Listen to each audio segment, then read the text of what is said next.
নমস্কার এবং আদাব বন্ধুরা, আপনাদেরকে বলছিলাম কৃষিকাজের তৃতীয় প্রসেস এটা।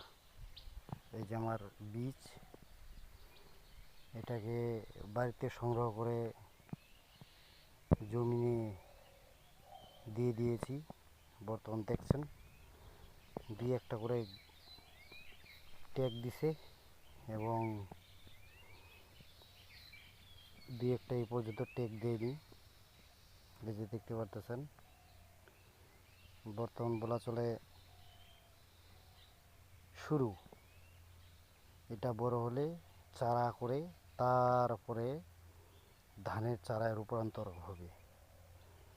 ধন্যবাদ সবাইকে। লাইক, কমেন্ট, শেয়ার করবেন। আমার ভিডিওগুলো যদি ভালো লাগে আপনাদেরকে অসংখ্য অসংখ্য ধন্যবাদ। সবাই ভালো থাকবেন।